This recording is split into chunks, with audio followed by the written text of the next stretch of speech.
సమితి ఆధ్వర్యంలో వరంగల్ జిల్లా వర్ధనపేటలో నిర్వహించినటువంటి 3 రోజుల పాటు నిర్వహించినటువంటి రాష్ట్ర కార్యవర్గ సమావేశాలకు ఒక మానవతా దృక్పథంతో మరి ఈ గ్రామ సర్పంచ్గా ఇల్లందు గ్రామ సర్పంచ్గా నిత్యం ప్రజలకు అందుబాటులో ఉంటూ ప్రజాసేవకి అంకితమైనటువంటి పెద్దలు గౌరవనీయులు మరి సుంకర సాంబయ్య గారు వికలాంగుల సమాజానికి తోడ్పాటును అందించి తన నివాసాన్ని ఒక వేదికగా వికలాంగుల సమాజానికి అందించి మరి మానవత్వాన్ని దాటుకున్నటువంటి సుంకర సాంబయ్య గారికి అదేవిధంగా వారి ధర్మపత్ని అయినటువంటి రాజేంద్రమ్మ గారికి ప్రత్యేకంగా రాష్ట్ర కమిటీ పక్షాన ధన్యవాదాలు తెలియజేస్తూ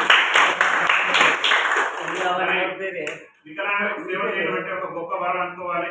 కానీ కొంతమంది వికలాంగుల దృష్టిని జీవనించుకునేటటువంటి పరిస్థితి వికలాంగుల దగ్గర కూడా రానియకుండా ఈ మధ్య కాలంలోనే ఒక ఐఏఎస్ ఆఫీసర్ స్మితా సబర్వాల్ గారు కూడా వికలాంగుల సమాజానికి సివిల్ ఉద్యోగాల్లో రిజర్వేషన్ ఎందుకని అవమానపరుస్తున్న సందర్భంలో ఒక రాజకీయ నాయకుడిగా కాకుండా ఒక గొప్ప మానవతావాదిగా మదర్ తెరీసా లాంటి వారిని స్ఫూర్తిగా తీసుకొని మనకు సాంబయ్య గారు మరి వారి ఇంట్లో ఇంత అవకాశం కల్పించి వాళ్ళ ఇంట్లో ఒక కుటుంబ సభ్యులాగా చూస్తున్నారు. కాబట్టి ఆ భగవంతుని కూడా మనం కోరుకునేది ఒకటే, సుంకర సాంబయ్య గారి కుటుంబం నిండు నూనెలు ఆయురారోగ్యాలతో ఉండాలి.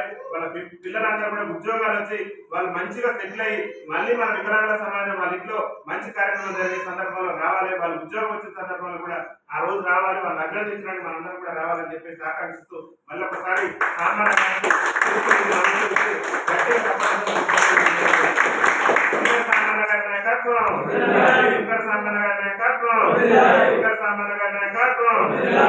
థ్యాంక్ యూ అమ్మా.